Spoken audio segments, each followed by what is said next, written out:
El caso del secuestro del arquero. El domingo se jugaría el partido de fútbol más importante del torneo infantil en Villalongo. Los dos equipos finalistas, los Mastodontes y los Venados, eran rivales irreconciliables y sus jugadores formaban parte de las dos pandillas más conocidas del pueblo. Los Mastodontes, tal como su nombre lo anunciaba, eran grandotes, atropelladores y hacían del foul su arma favorita.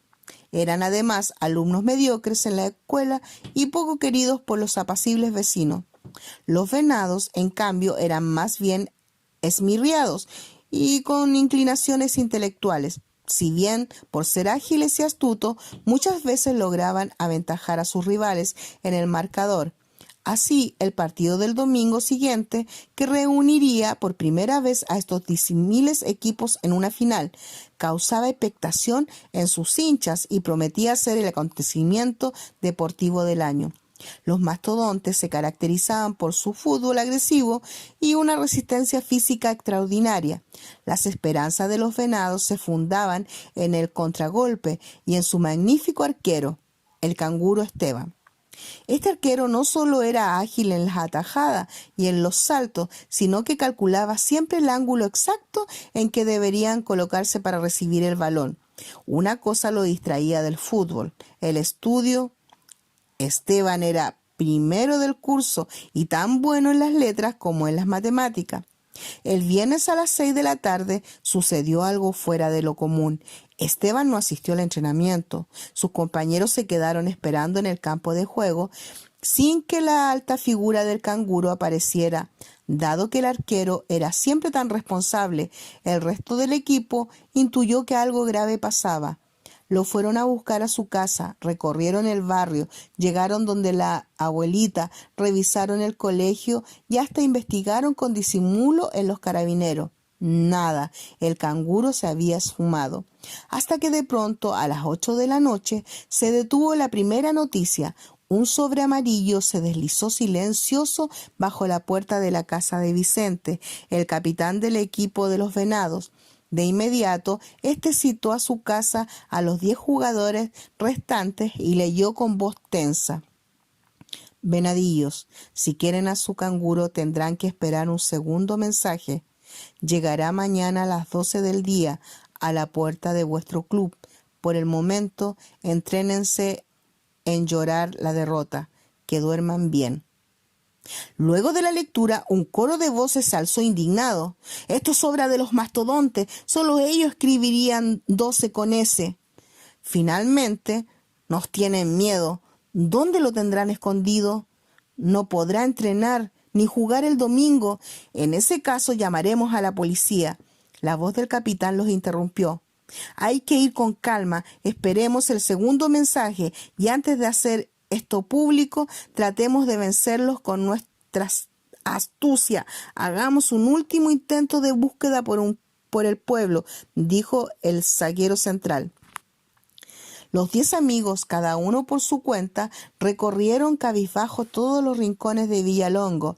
En la plaza se habían juntado los mastodontes que a grandes voces comentaban: ¿qué les pasa a estos venaditos que andan tan afanados?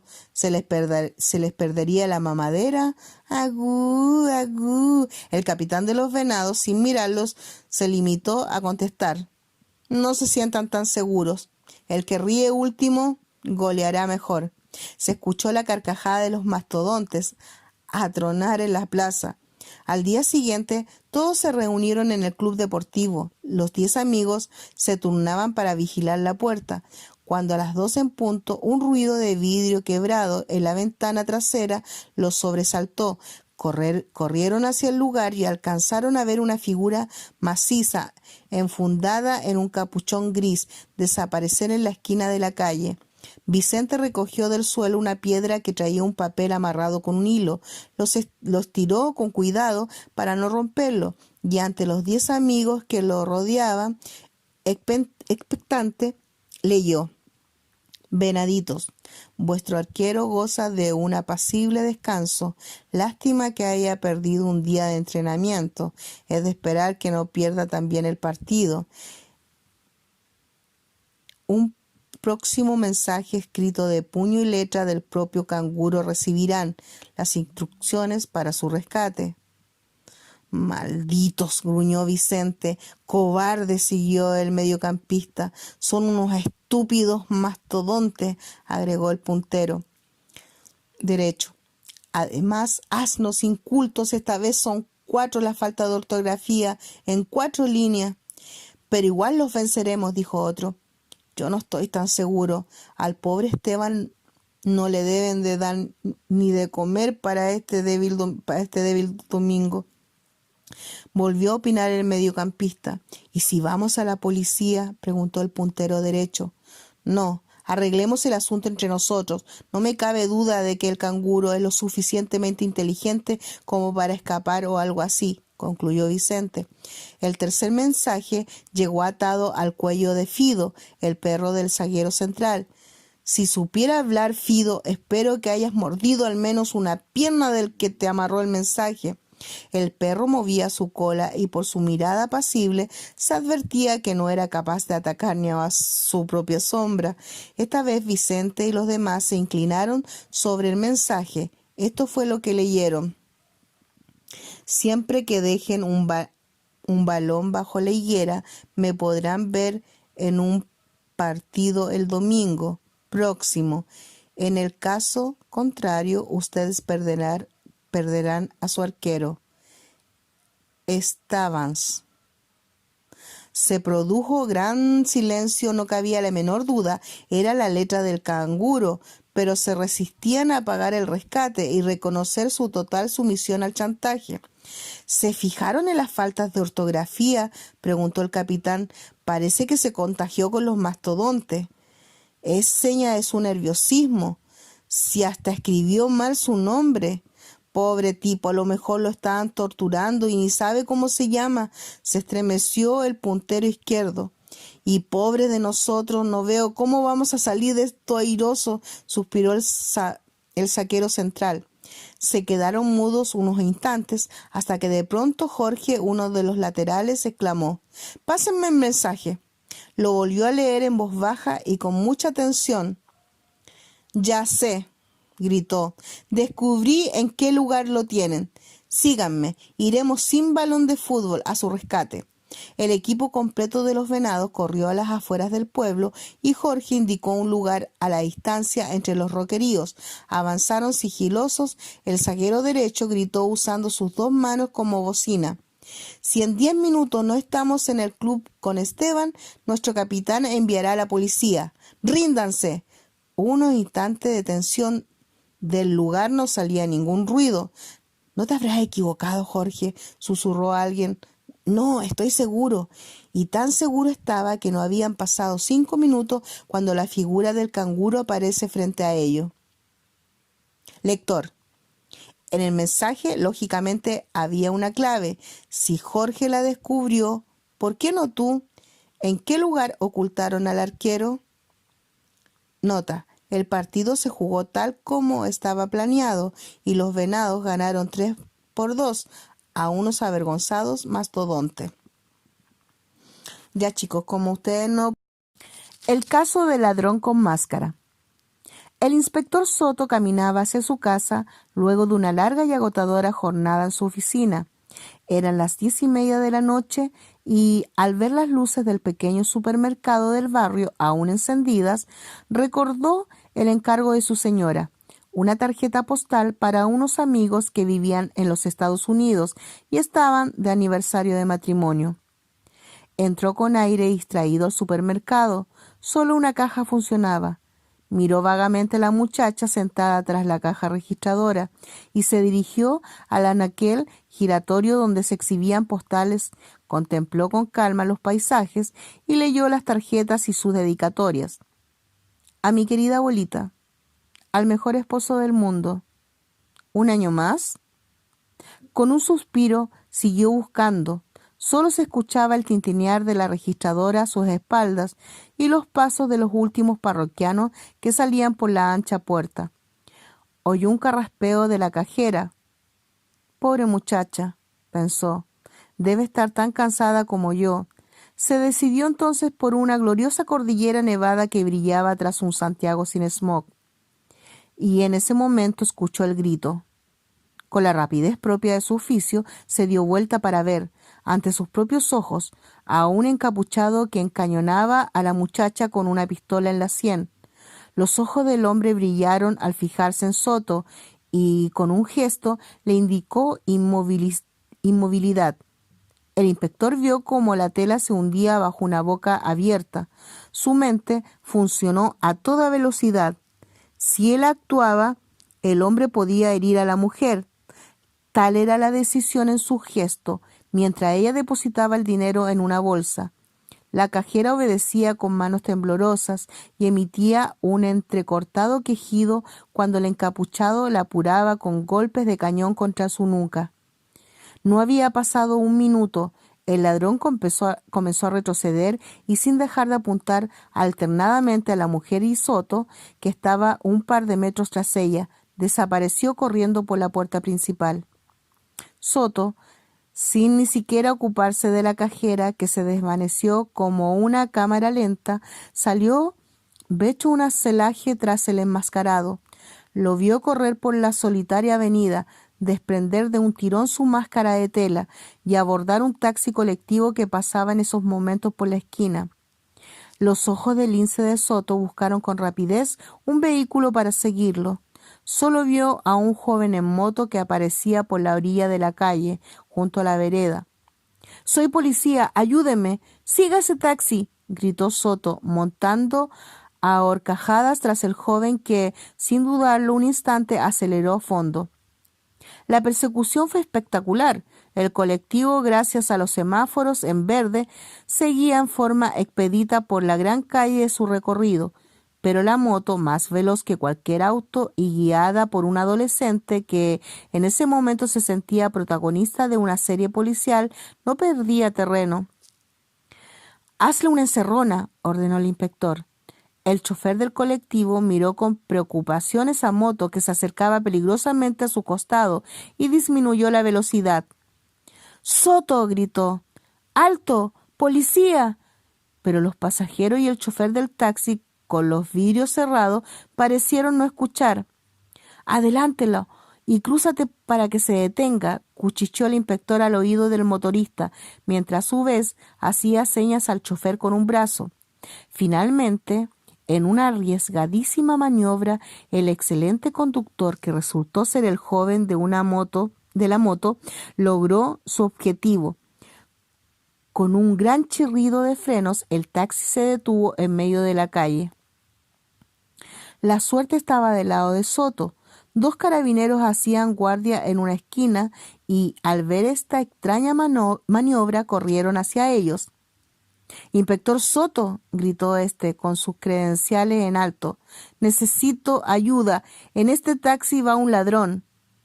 Los carabineros desenfundaron sus pistolas de servicio e hicieron descender a los ocupantes del auto. Era el chofer más 4 hombres vestidos con trajes oscuros, que miraron sorprendidos. «Regístrenlos», ordenó el inspector. Los carabineros procedieron, pero ante el asombro de Soto, ninguno de ellos tenía ni armas ni billetes. Sin embargo, una rápida investigación dentro del auto mostró una bolsa con la pistola y el dinero escondida bajo el asiento delantero derecho. «Ajá», dijo Soto, rascándose una de sus enormes orejas. «Lo siento, señores, pero al menos que alguno confiese, están todos detenidos». «Yo no tengo nada que ver en esto», alegó el chofer con voz agudizada por los nervios. «Ni yo tampoco», siguió el señor de anteojos, levantando las manos en actitud defensiva. «Soy un pobre empleado bancario y mantengo con esfuerzo a mi familia». «Esto es un atropello», vociferó un tercer hombre de un impecable abrigo negro. «Ustedes no saben quién soy yo». Junto con hablar, sacaba tarjetas de su billetera. «Yo soy un honrado vendedor viajero y jamás he tenido que ver con la policía», dijo a su vez un hombre de bigotes que por su voz nasal mostraba un evidente romadizo. Pero no entiendo lo que pasa», gimió el último tartamudeando con gran desconcierto. Todos a la comisaría, ordenaron los carabineros con gesto decidido. Uno de ellos ya pedía ayuda a través de su walkie-talkie. La sirena del radio patrullas no tardó en oírse. El inspector Soto terminó de rascar concienzudamente su otra oreja. Miraba fijo a cada uno de los sospechosos que permanecían sujetos con firmeza de un brazo por la policía. Entonces Soto, con su voz ronca, habló. Debo advertir que todos irán a declarar a la comisaría, pero también les comunico que solo uno irá esposado. Los 5 hombres se miraron con sorpresa. Soto musitó algo al oído de uno de los carabineros. Este, sin vacilar, se adelantó y colocó las esposas en la muñeca del que indicaba el inspector. Otra vez Soto, con su aguda perspicacia, había dado en el clavo. El ladrón, sintiéndose acorralado, confesó su culpa en el camino. Lector, ¿podrías tú deducir, al igual que Soto, cuál fue el culpable y cómo se delató? Todas las pistas están dadas. El caso del gato perdido. 6 de la mañana. Los gritos de doña Doralisa despertaron al vecindario. ¡Tutankamón! ¡Tutankamón! ¡Tu leche, mi nino! Del segundo piso de un pasaje del barrio Ñuñoa, la cabeza blanca y despeinada se agitaba de un lado a otro. Diego, su vecino, abrió la ventana de su cuarto y con rostro soñoliento preguntó asomándose. ¿Qué pasa, doña Doralisa? Estamos en vacaciones, no siga gritando. ¿No has visto a Tutankamón, hijo? ¿No está en su canasto por primera vez en 1050 mañanas? ¡Tutankamón! ¡Tutankamón! Siguió llamando en todas direcciones. Josefa también despertó. Restregándose sus ojos, se arrimó a su hermano Diego, sin entender aún de qué se trataba el barullo. ¡Tutankamón! Seguían los gritos destemplados de la anciana. Las ventanas fueron abriéndose de una en una y varias caras dormidas y furibundas comenzaron a pedir silencio. Pero doña Doralisa ya estaba en la calle y corría con un plato y una botella de leche, sin hacer caso de sus vecinos. ¡Tuta! ¡Tuta! ¡Mi nino! Llamaba ahora con voz dulce y ojos húmedos. A las 9 de la mañana Tutankamón aún no aparecía. Doña Doralisa casi se desmayó en la acera y los 2 hermanos salieron a buscarla. Si no vuelve Tutankamón, ya no tengo razón de vivir, gemía la viejecita. Los niños la habían llevado a la casa y, recostada en su mecedora de mimbre, se dejaba abanicar por Diego con una revista mientras Josefa, con los ojos muy abiertos, le refrescaba las sienes con un pañuelo mojado. Diego entonces ofreció: «No se preocupe, doña Dora, le prometo por mi honor que le traeré el gato de vuelta, vivo o muerto». Un puntapié de su hermana y un sofoco de la viejita, que puso los ojos en blanco y comenzó a ahogarse, lo hizo rectificar. «Quiero decir vivo. Deme 2 horas y tendrá a Tutankamón», añadió con voz de agente de FBI. Doña Doralisa pareció reanimarse. Josefa susurró al oído de su hermano: «¿Para qué te comprometes? ¿Y si el gato está muerto?». Con un empujón firme, Diego la alejó de él, se paró muy tieso y reiteró: «Parto en misión. Este será nuestro cuartel general y nadie podrá entrar ni salir sin mi autorización. Tú, Josefa, te quedas aquí cuidándola». «Ah, no, yo te acompaño porque doña Doralisa se muere de ganas de descansar», dijo la niña, lanzando a su hermano una mirada de furia. «Además, está respirando muy raro. ¿No es cierto, doña Doralisa?» «Tutankamón», musitó la viejita. «¿Ves?», dijo Josefa, «ella quiere soñar con el gato. Vamos». El plan de Diego era recorrer casa por casa en el pasaje hasta obtener alguna pista. En realidad, Tutankamón era un gato gordo, antipático y maullador, que no despertaba la simpatía de los vecinos, pero de ahí a desear su muerte había una diferencia. Provisto de una grabadora de pila para registrar las declaraciones de los sospechosos, la manejaría Josefa. Los dos hermanos comenzaron las pesquisas. En una casa les abrió la señora Torres. Tenía a su guagua en brazos, se veía ojerosa y demacrada. Habló entre bostezos. Por favor, niños, no hablen fuerte, recién logro que se duerma. Me he pasado la noche en vela. El pobrecito lloraba y yo no tenía la mamadera para darle más leche. ¿La mamadera? ¿Se le quebró?, preguntó Josefa mirando al bebé. No sé, pasé tan mala noche y en la confusión... ¿Confusión? Josefa apretó el botón de la grabadora. Sí, entre los llantos del niño y los maullidos de ese gato. ¿Oyó al gato?, preguntó rápido Diego, entrecerrando los ojos. Sí, parece, contestó la señora Torres en forma vaga. ¿Cómo que parece? ¿No habló de unos maullidos?, interrogó nuevamente Diego, y Josefa acercó el micrófono a la boca de la señora. La señora Torres retrocedió 2 pasos y preguntó: ¿Qué significa este juego, niños? Significa que Tutankamón ha desaparecido y estamos investigando, contestó Diego. Pues vayan a investigar a otro lado y no me molesten. Era lo único que me faltaba, y cerró la puerta con estrépito. Al segundo sintieron los berridos de la guagua. Diego y Josefa se miraron con aire de expertos y la niña murmuró a la grabadora: primera sospechosa. De ahí se fueron a la casa número 2. Estuvieron largo rato tocando el timbre sin respuesta. A los 5 minutos se oyeron unos pasos y abrió un joven adormilado y barbón que los miró con desinterés. ¿Sí? Hola, Mateo, ¿has visto Tutankamón?, preguntó Diego, y se escuchó el clic de la grabadora. ¿Al faraón?, fue la respuesta del estudiante. No, al gato, contestó Josefa muy seria. Al gato maldito, solo lo escuché, pero si lo veo lo mato. ¿Con qué lo matas, dijo Diego. Justifícate. La que se va a tener que justificar es esa maldita vieja dueña de ese maldito gato que no me deja estudiar. El maldito tomó las 300 páginas de historia y ahora me voy a sacar una maldita nota.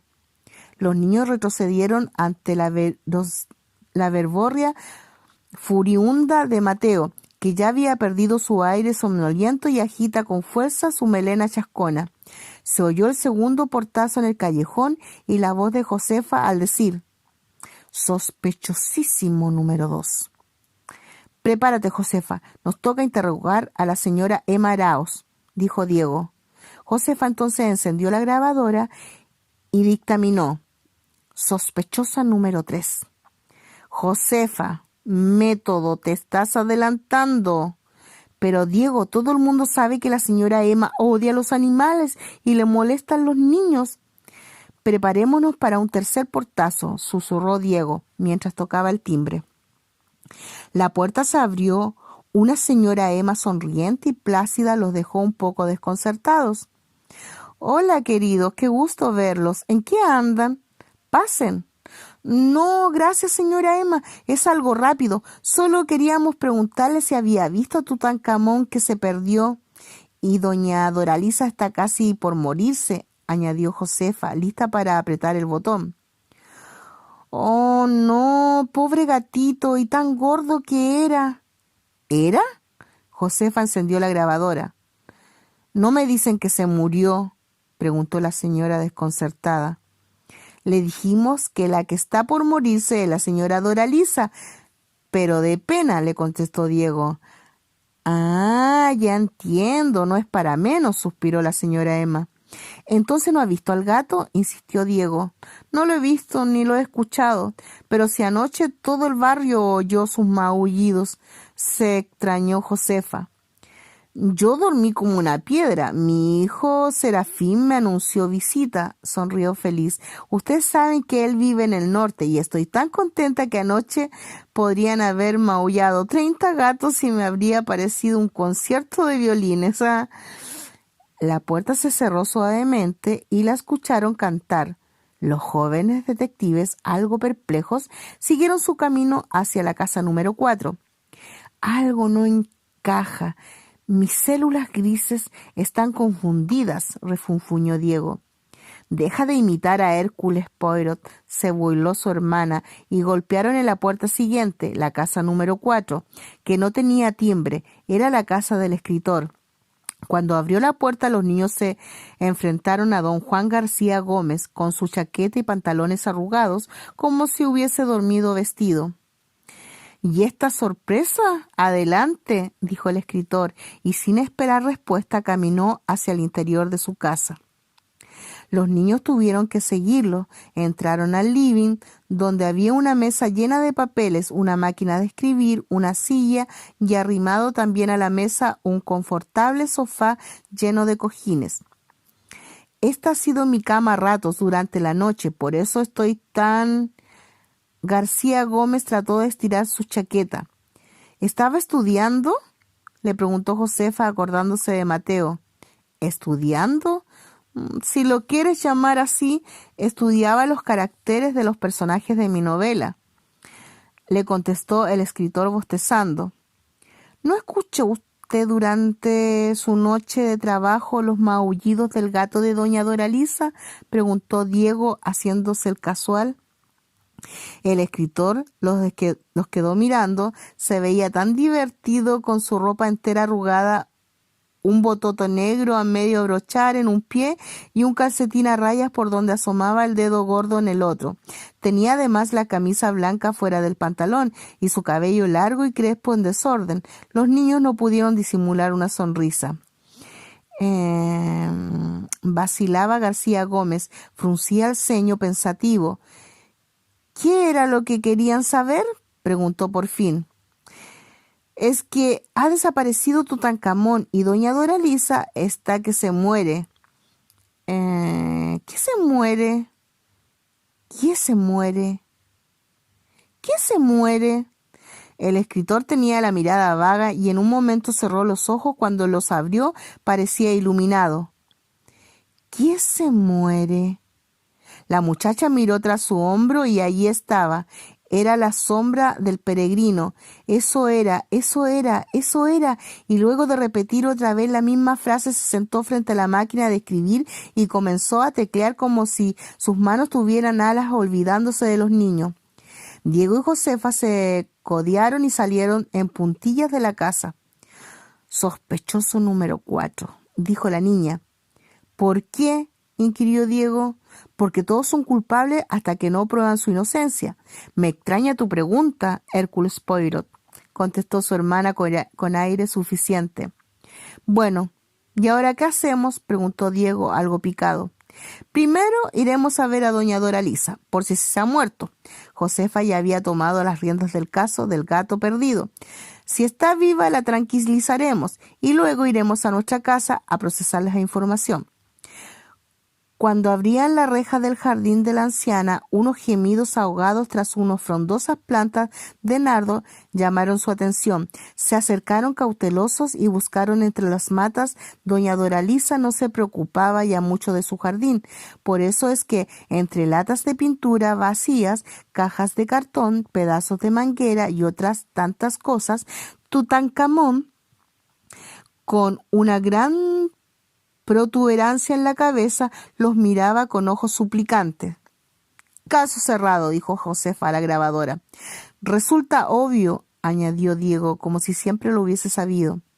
Lo que Diego y Josefa vieron está aquí en este dibujo. Si ustedes, como ellos, también tienen ojos de detective, tan solo mirando las ilustraciones encontrarán la pista que los llevará al culpable. Doña Doralisa no se murió. En cambio, regaló a los niños nuevas pilas para la grabadora. Con respecto a la persona culpable, aún da confusas explicaciones. El caso de la estatua Mujer sentada pensando. Son las 5 de la mañana en Santiago. La amplia calle del Barrio Alto está vacía, con excepción de una camioneta cubierta que se estaciona a pocos metros de una casona estilo colonial. Adentro, 3 hombres observan primero de reojo, luego descienden para encaminarse hacia la entrada de la mansión. Todo está saliendo según sus cálculos.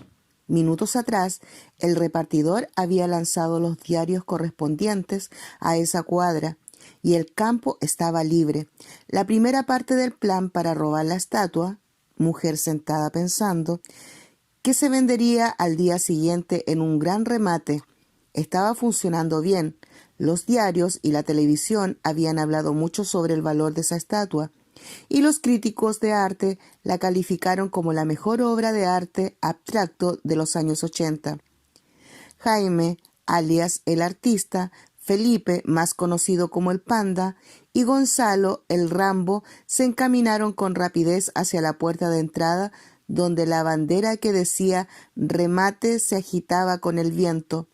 La noche estaba húmeda y Jaime, el artista, miró el cielo con preocupación. ¿A qué hora saldrá el viejo a buscar el periódico?, preguntó el Panda impaciente. Ya está por salir. Apronta el golpe de karate, respondió el artista en un susurro. Los tres se agazaparon en el pórtico tras una columna. A los pocos segundos se escucharon unos pasos.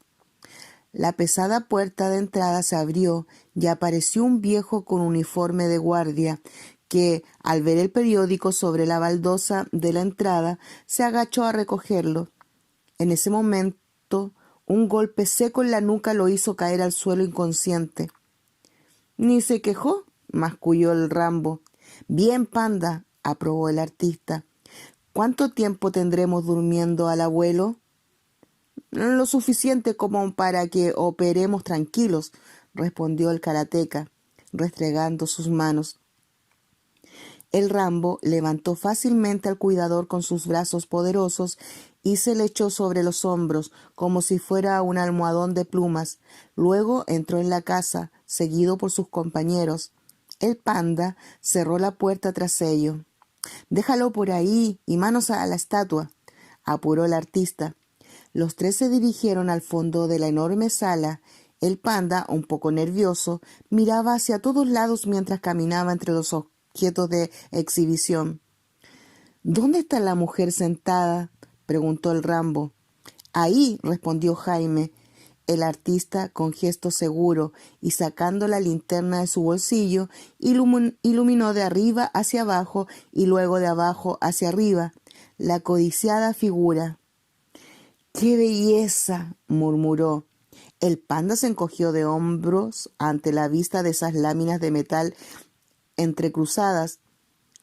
«La única belleza es el dinero que obtendremos por ella», observó con una risita. «Ustedes no entienden nada. Actúen y no hablen». «Ya Rambo saca la estatua mientras yo vigilo la salida», dijo el artista, caminando hacia la puerta de la calle. A los pocos minutos, mientras el Rambo equilibraba la pesada estatua sobre sus hombros, el artista regresó con expresión de rabia. «¡Maldición! Unos estúpidos madrugadores se han refugiado de la lluvia bajo el alero de la casa. ¿Cómo haremos ahora para salir sin ser visto?». Pateó el suelo furioso. El Panda hizo un gesto de fastidio y miró el techo como buscando una solución. Entonces el Rambo, con la estatua firme en sus hombros, exclamó: «Ya sé, miren esa ventana que da a la calle lateral. Salgamos por allí. No será difícil para mí sacar a esta señora. Y no creo que a las dos parejas que se protegen de la lluvia se les ocurra venir a pasar por este lado». «Buena idea, Rambo. No eres solo músculo», aprobó el artista, golpeando un puño contra la palma de la otra mano. «Una vez afuera, yo me adelantaré a buscar la camioneta y la estacionaré frente al callejón». «No está mal, pero hay que apurarse», dijo Felipe, el Panda, mirando el reloj. «Estamos con el tiempo justo antes de que el cuidador se reponga de mi caricia». Obraron con rapidez, luego de algunas dificultades, como desprender las aristas del metal que se enganchaban en los cortinajes y decidir quién salía a recibir la estatua y quién ayudaba a Rambo a sostenerla, mientras él se encaramaba al afeizar. Con una exclamación de triunfo lograron depositarla en la acera. El precioso botín ya era de ellos. Rambo, sácate el abrigo y cúbrela. No quiero que se moje. Yo voy por la camioneta, dijo el artista. Se encaminó hacia la esquina. En ese momento, 4 figuras, 2 mujeres y 2 hombres, le cortaron el paso con un seco. ¡Manos arriba! Los hombres lo encañonaban con pistolas. ¡Maldición!, gruñó el artista, retrocediendo. Pero las 4 figuras, que no eran sino policías disfrazados de transeúntes madrugadores, ya estaban junto a ellos y los esposaban. Sin embargo, a uno lo dejaron libre, solo a uno, y le dijeron: «Bien hecho». La pregunta para los astutos detectives es la siguiente: ¿cuál de los 3 ladrones estaba de acuerdo con la policía? El caso de la pagoda de marfil. Carlos Olavarría, solterón de blancas sienes y heredero de una gran fortuna, empleaba sus días en administrar sus negocios, jugar golf y coleccionar piezas de marfil. Sus objetos más valiosos se exhibían en grandes armarios de caoba, con puertas de vidrio especialmente diseñados para tal propósito. El solterón se paseaba a través del amplio salón de su casa en la calle Américo Vespucio, contemplando cada figura como si ella fuese un hijo muy querido. Los amigos le decían que se cambiara a un departamento. Esa enorme casa donde sus pasos le devolvían solitarios ecos no era la apropiada para un hombre sin familia, pero que los amigos no entendían era que Carlos sí que tenía una familia que requería de gran espacio, los marfiles confiados a la seguridad de sus armarios. De toda la colección había solamente un objeto que no se guardaba tras los cristales: la pagoda de filigrana. El solterón sentía por esta pieza un especial cariño. Le recordaba al abrir las diminutas puertas talladas que mostraban interiores misteriosos de un templo oriental. Esos libros de su niñez, donde las páginas se extendían en volumen, desplegando como por el arte de magia la dependencia suntuosa de un castillo. También había otra razón que le hacía acariciar la valiosa figura con la yema de sus arrugados dedos. Ya Lu Ting, la hermosa japonesita con cara de blanca luna que se le había obsequiado. Es por esto que la pagoda de filigrana no estaba bajo llave. Carlos la tenía en su escritorio, acomodada entre los pisapapeles de ónix, su agenda abierta sobre el atril de cuero y el cenicero de cristal cortado que nunca tenía cenizas. Carlos no fumaba, sino verdes caramelos de menta. Así el solterón, sentado a su escritorio, de cuando en cuando solía levantar la mirada de su papel con cifras y, posándose sobre el templo de marfil, dejaba que su imaginación volara hacia el oriente. Cuando a Carlos Olavarría le robaron la pagoda de su escritorio, fue como si le hubiesen arrebatado parte de su vida. Un martes en la mañana, el inspector Soto acudió al llamado del solterón. Se encontró con un Olavarría alterado que explicaba entre ademanes nerviosos lo sucedido. La noche anterior, al llegar a su casa, luego de su ajetreado día entre la bolsa y el club de golf, se había encontrado con la sorpresa: la pagoda no estaba en su lugar, ni en ninguna otra parte. Era valiosa, por cierto, inspector, pero el valor más grande que tenía para mí era otro. Carlos apretaba las mandíbulas para contener su impotencia.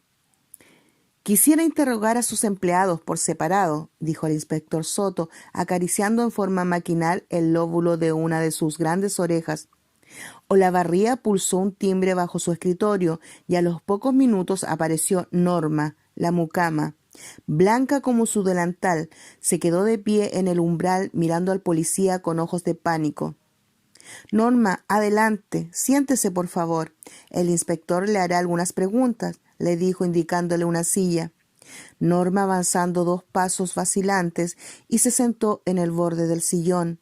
El inspector la tranquilizó con un gesto y le habló con voz calmada. «Solo quiero saber lo que hizo usted ayer, desde que llegó en la mañana hasta que abandonó la casa». «Bueno, lo de costumbre, Por la mañana me quedé en el segundo piso haciendo el aseo del dormitorio y del baño ordené. Y bueno, lo que hago todas las mañanas. Entro en el escritorio, interrumpió Soto, solamente a dejar el diario. La mujer miró temerosa a su patrón, a ver si había algún recado para mí en su libreta, agregó, indicando la agenda sobre el escritorio. Soto miró al dueño de casa y éste corroboró.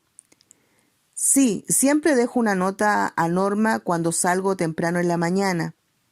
El inspector se acercó al escritorio y leyó. Norma, puede irse en cuanto termine. Hoy no vendré a almorzar. ¿Se fijó si la pagoda estaba en un sitio de costumbre? Volvió a interrogar el inspector a la mucama. Ella guardó un instante de silencio y contestó luego dubitativa. En realidad me pareció que todo estaba igual que siempre, porque si la casita esa hubiera faltado yo me habría dado cuenta, creo. ¿Con quién habló luego de salir del escritorio?, preguntó Soto rápido. Con nadie más, señor. Ya eran casi las 12. Había terminado con el aseo. Así es que aproveché para ir a cobrar el desahucio de mi marido. Norma miró a don Carlos como pidiendo aprobación. Olavarría hizo un gesto de asentimiento. El inspector insistió. ¿Y no conversó con nadie más en la casa antes de irse? Ni siquiera me pude despedir. José andaba en la carnicería y con el jardinero nunca me meto porque... Perdóneme la expresión, don Carlos, añadió un poco colorada. Ese hombre es un ordinario. Don Carlos carraspeó y Soto dijo en tono amable. Bueno, eso es todo, señora. Puede retirarse. ¿Podría decirle al mayordomo que venga? La mucama se puso de pie saludando con timidez y cuando abría la puerta su patrón le interpeló. ¿Su marido sigue sin trabajo, Norma? ¿Y quién lo va a emplear, don Carlos, con su pierna mala? Contestó en tono quejumbroso. La mujer, sin esperar respuesta, se retiró. A los pocos minutos entraba José, el mayordomo, de uniforme impecable y aire altanero. Sí, señor. El inspector le quiere hacer algunas preguntas, José. Tome asiento. Y Olavarría le indicó la silla que acababa de dejar la mucama. Estoy bien de pie, señor, gracias, contestó José serio. ¿Podría decirme lo que hizo ayer desde las 8 de la mañana hasta que llegó su patrón? Luego de hacer el aseo del salón me fui a la carnicería. ¿A qué hora fue eso?, lo interrumpió Soto. No antes de las 11. ¿Y a qué hora volvió? Exactamente a las 2:30. Tenía que cocinar la carne para el almuerzo de don Carlos. El mayordomo parecía molesto con el interrogatorio. ¿1 hora y media se demoró en comprar la carne? Volvió a la carga Soto. José se movió incómodo. Bueno, no solo la carne. Los lunes, como bien sabe don Carlos, se compra también la verdura y la fruta. ¿Y no conversó con Norma? Soto no daba tregua con sus preguntas. Prácticamente no la vi, solo le abrí la puerta cuando llegó en la mañana y cuando volví ya se había ido, lo que no dejó de parecerme extraño. El inspector hizo caso omiso de ese comentario y siguió. ¿Qué hizo luego?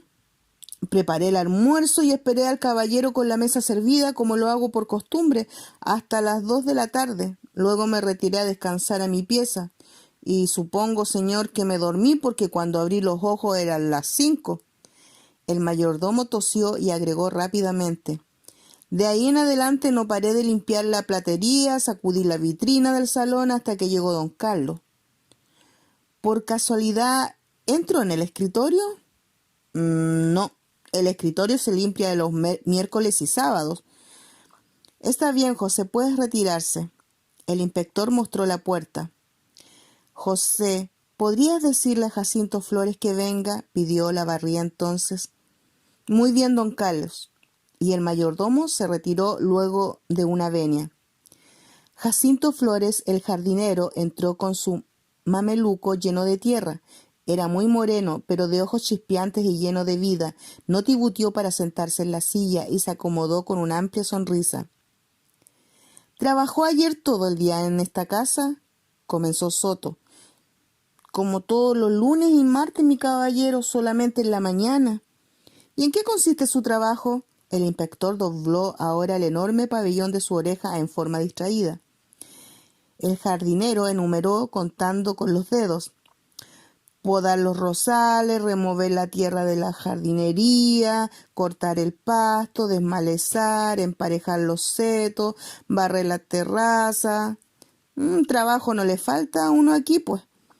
Entro en la casa, al baño de José nomás a cambiarme ropa. ¿Y a qué hora se fue? A la 1. Los lunes en la tarde trabajo en Vitacura y almuerzo allá. O sea, en ningún momento entró en la casa. No le dije ya, y menos iba a entrar sabiendo que el patrón no venía a almorzar. Cualquier cosa que pase le echan la culpa a uno. ¿Conocía usted, Jacinto, la pagoda de marfil que se robaron?, preguntó el inspector. No, señor, yo no entiendo de esas cosas finas, solo entiendo de plantas. O sea, ¿no la había visto nunca? Usted lo ha dicho, mi caballero. Está bien, Jacinto Flores, puede retirarse, terminó el inspector Soto. Cuando el jardinero cerró la puerta, el inspector miró a Carlos Olavarría con una semisonrisa y las cejas levantadas. El caso ha sido fácil. Recuperará su pieza de marfil. ¿Se dio cuenta usted también de cuál era el ladrón? El dueño de casa negó con aire desconcertado. Trate de recordar lo que dijo cada uno de sus empleados y verá que algo no calza. En una de las versiones le dijo Soto, cogiendo del cenicero de cristal un caramelo de menta. Cuando Olavarría, luego de unos instantes de meditación, dijo un nombre. El inspector Eliberto Soto respondió: «Eso era». Entonces el solterón suspiró, murmuró para sí: «Volverás a mí, Yalutín». ¿Podrías tú, lector, luego de analizar las versiones de los 3 sospechosos, encontrar también al ladrón? Bueno, chicos, vamos a solucionar el primer caso, que es el caso de la libreta de notas. La profesora, al encontrar nuevamente las libretas en su escritorio, no dijo una sola palabra, pero trató de borrar una manchita sobre la primera libreta. Luego recorrió los bancos mirando detenidamente a sus alumnos. ¿Qué vio? Algo que tú sabes.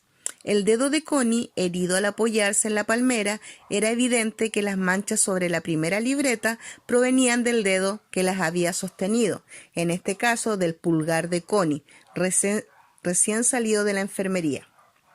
Ese es el primer culpable, que es Connie. Número 2.